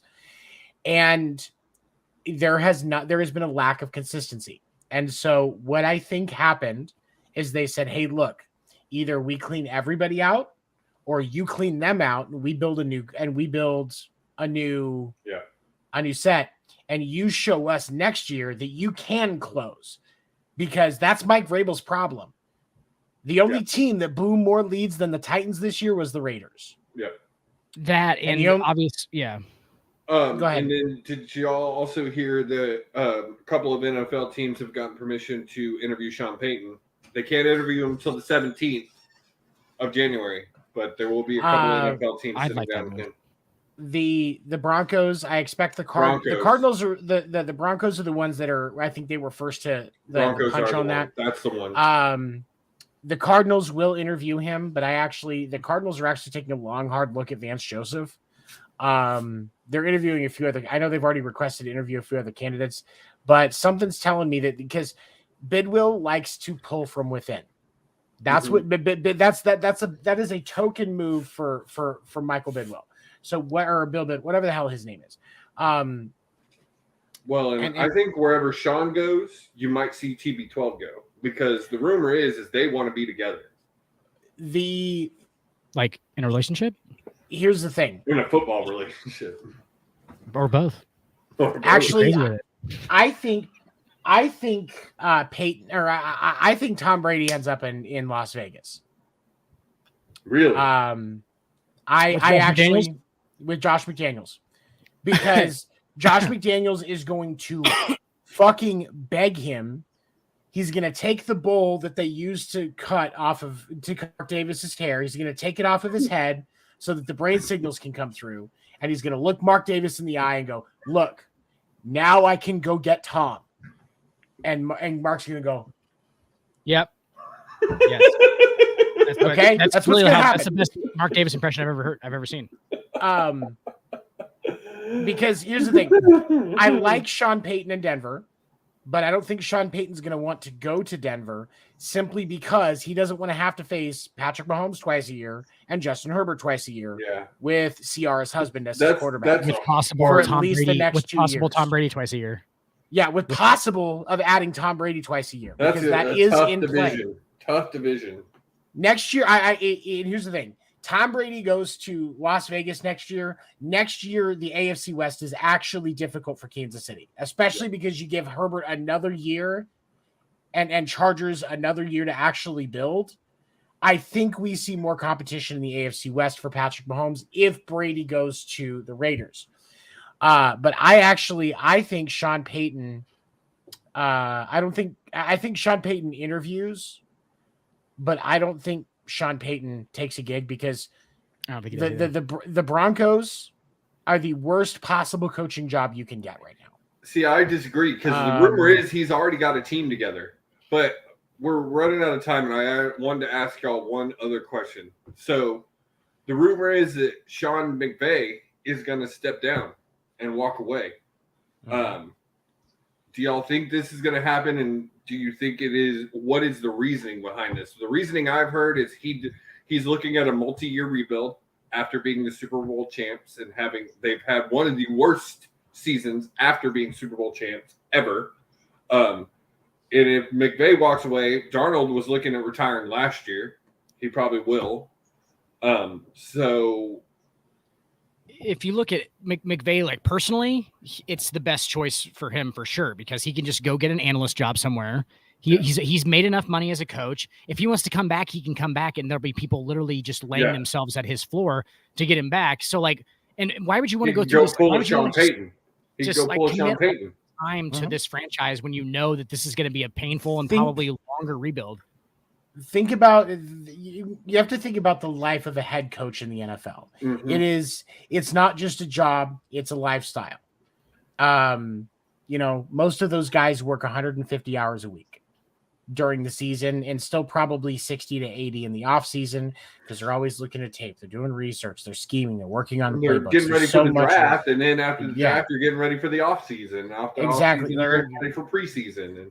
There's so much work that goes into what that is.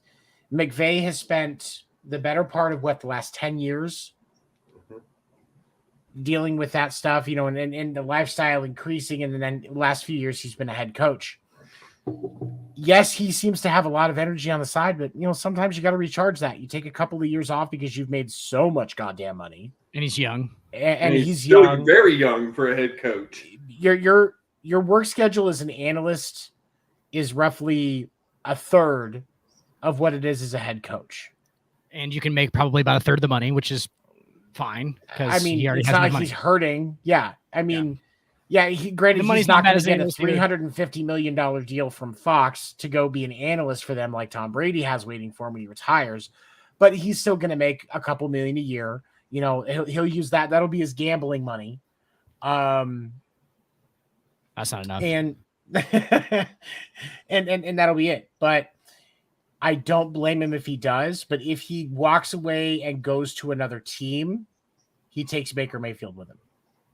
Yeah. That's great. Real quick, we kind of talked about who y'all saw for filling some of these positions. I have no idea. If you're Houston, who are you looking at for your head coach? Because the real reason, you got to remember, the real reason Lovey got the job is because they were going to hire Josh McCown, and the fan base went shit over that pick. Yep. So they picked Lovey over it. Josh McCown. You have to find the next Sean McVay. You need to find the next Sean McVay. Good luck with that. And that's the thing, is that's like looking for a needle in a heroin needle stack. A clean needle stack. Yeah, a clean needle in a heroin needle stack. Like that's really what you're looking for when you're trying to find the next Sean. I mean, of course, no.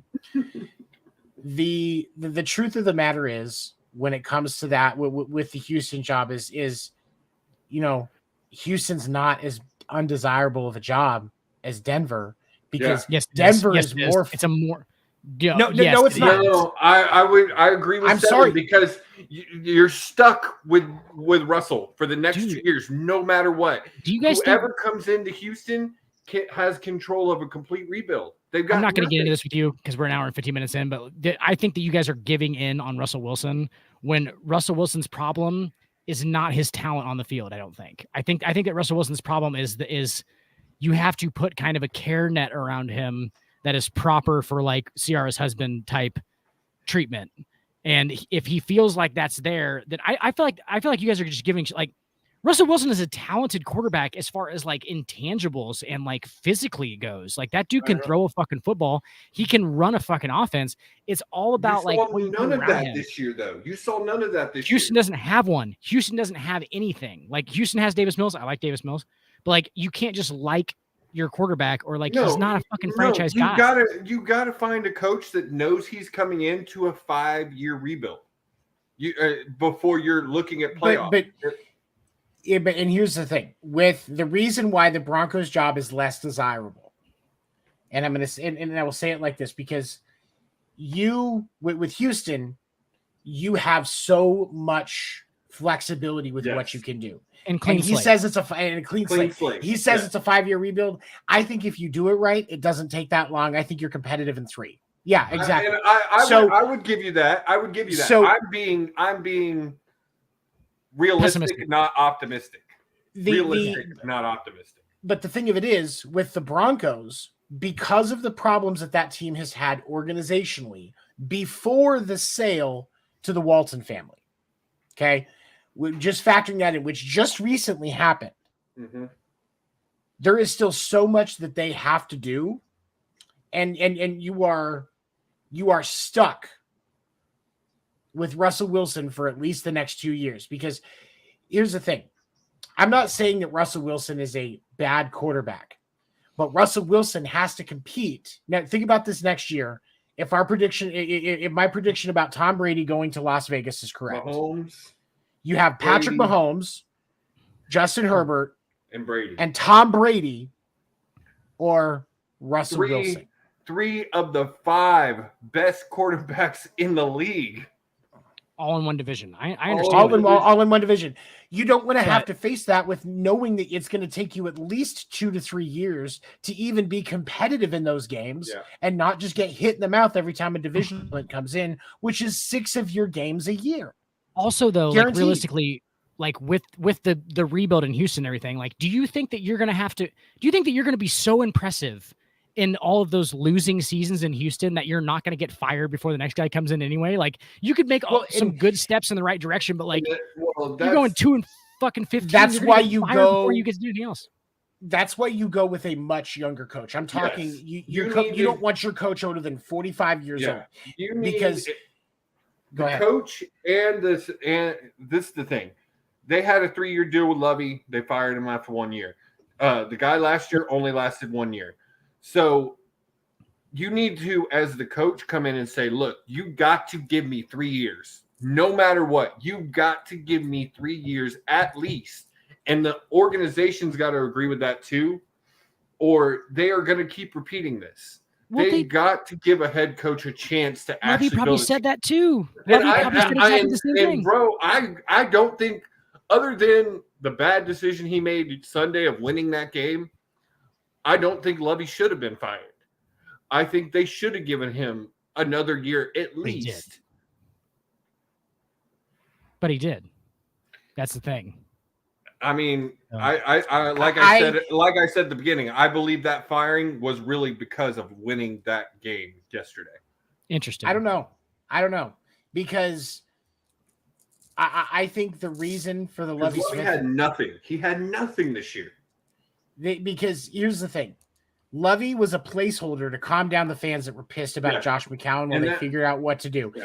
Lovie Smith, I don't care that they offered him a 3-year deal. Lovie Smith was, unless they won the Super Bowl this year, Lovie Smith was not going to have his job longer than a year. I said that when Lovie Smith was hired after they backed off of Josh McCown. If they could have went 9-8, he probably would have kept his job. And that's the thing. And this is what frustrates me. Is teams in shitty positions will give a white coach the freedom to build. 7. I was just going to say he's black, and I was like, don't say it. Don't say it. Don't say it. No, I'm going to say it because it's not he's black. being talked about enough. The Texans give a crap coaching job to a black guy and then fire him for a year and act like, we hire diversely. No, you don't. No, you just hired a black placeholder. You hired diversely. You didn't give chances diversely. Yes. It's just like in Arizona had this problem because when Arizona wasn't giving, I can't remember who it was, but I think it was Vic Fan. No, it was Bieniemy.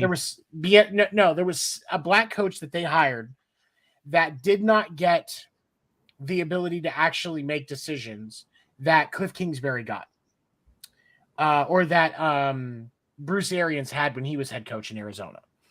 And I think the same thing happened to Lovie Smith. Now, Arizona, like I said, right now, the Cardinals, the front runner for the, that's who it was, Steve Wilkins. Right now, the front runner for the Arizona head coaching position is Vance Joseph, by multiple reports. Don't fucking do it. And here's the thing, though. The reason why I like this opportunity for a black head coach versus versus the Broncos or the Texans, the reason why I like this is because there are a lot of good pieces. The problem with Arizona was coaching. Yes. And Vance Joseph already has respect in that locker room. Those guys like him. And so I think that if you give him control, and Bidwill, when he promotes from within, he defends them implicitly.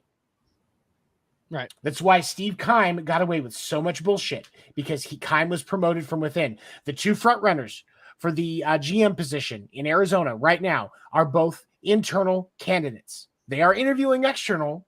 They're doing all of their shit, following the Rooney Rule for all of that shit that they have to. But Bidwill likes promoting from within. That's his philosophy. And because then he gets to brag about it. So well, and he gets to, I looked it up. Familiarity. Yeah, the familiarity, right. I looked it up. The front runner for the Texans job right now, there's not a lot of news on it, but the one that's being talked about is Mike Gannon. Urban Meyer. Fuck, I think Houston, right down their line of how their franchise goes. You hire Urban Meyer. You get him in there as soon as you can. I'm just waiting for Urban Meyer to take credit for the success that the Jags have had this year. I mean, he just starts choking players right off the bat. You just get him right in there acclimated and choking players. All right. Get him in there. On that note, do we have anything else, guys? Scott Frost. Remember the Weaver rule. Texans. Remember the Weaver rule. I forgot the Weaver rule. I did want to run this one more time. I'm going to go.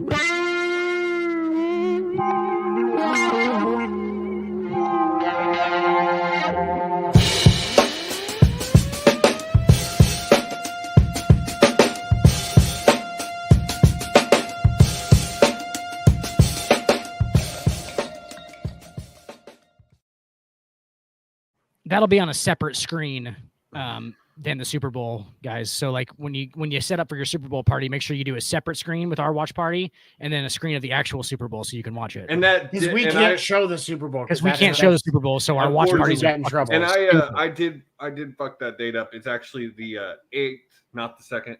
I gotta fix that.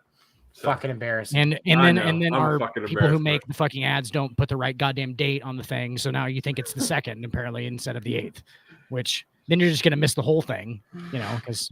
So no, you're not gonna miss it. You're just gonna be really, really early. Really early. Really and early. You're gonna start the watch party, and then we're not gonna be there either. And you're gonna be like, "Fuck those guys." Anybody that's watching, if you are coming down to Arizona for the Super Bowl, I do live in Arizona, and I would love to be able to show you how much I suck at karaoke. Hit me up. Let's grab some. And drinks. we can go, and then we'll do the watch party actually at a bar where we'll actually watch it and not do it on screen. But yeah, make sure you join us for that. It's going to be fun. We're also doing a watch party for the Royal Rumble on the 28th of January. Make sure you tune in for that. Fight night tomorrow night, 9 Central, 10 Eastern. We're doing a rewatch of Royal Rumble 2000. We'll be talking about that. 2000. Royal Rumble 2000. Nice. So we watch it and then talk about it. Just recap the matches, stuff like that. Unfortunately, I can't show any of that shit because they'll block us. The only thing you can show that for somehow, some way, they get away with it on TikTok. They show all that shit on TikTok. But why don't we get TikTok? So make sure you join us. Then the Hardwood Wednesdays, 9 Central, 10 Eastern with Dan and the Stacks. And then After Dark with 7 and Dick. I think the duo will be back together this Thursday. So make sure you check that out. 7 in the Dick. I think we should change the After Dark intro to it being like a crime show, like a detective, like an 80s detective show, and it just says 7 in the Dick. 7 in the Dick. I'll get to work on that. All right, guys. You guys have never seen a dingo before, by the way. This is a dingo. By the way, everybody, just as a thing, I am working in the background on our merch shop. Merch shop. It will be live within the next few weeks. I got to get you the designs.